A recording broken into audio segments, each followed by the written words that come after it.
ต่อไปก็เจริญจิตตภาวนาหรือว่าทำอานาปานสติ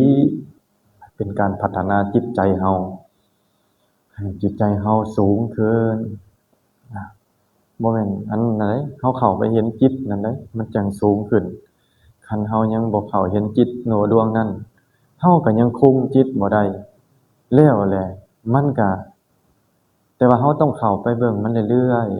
ๆเข้าไปเบิ่งมันมื้อนี้เห็นมื้อนั้นบ่เห็นมื้อนี้เห็นแหน่บ่เห็นแหน่คันเฮายังบ่ละความเพียรเดี๋ยวก็เห็นเองจิตดวงนั้นน่ะจิตจิตมันเกิดดับดอกมันเกิดขึ้นแล้วก็ดับไปจิตดวงเดียวครับเฮาเข้าไปเห็นมันแล้วแหละโอ้มึงนี่บ่เฮ็ดให้กูคิดไปในทางที่บ่ดีบ่เฮ็ดให้ขี้คร้านแหน่เฮ็ดให้ง่วงเหงาหาวนอนแหน่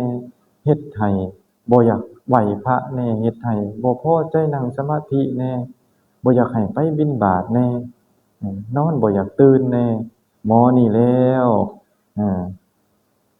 มันพาให้เฮาอยากซิกแหน่นั่นนี่เออตัวนั้นแหละคันเฮาเห็นมันแล้วโอ้เฮาบ่เฮ็ดตามมันคันเฮาบ่เฮ็ดตามมันแล้วแหละ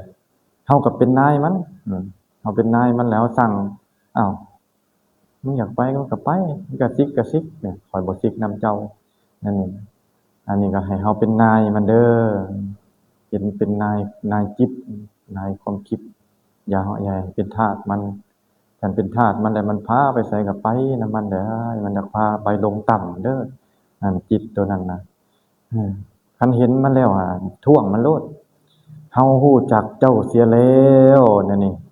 เฮาฮู้จักเจ้าเสียแล้วเจ้าสิเฮ็ดให้เฮาบ่ไปไหว้พระบ่ไปบิณฑบาตได้อีกต่อไปเฮาฮู้จักเจ้าแล้วสาธุอนุโมทนานำเด้อครูบาอาจารย์ขอถวายความรู้ส่ำนี้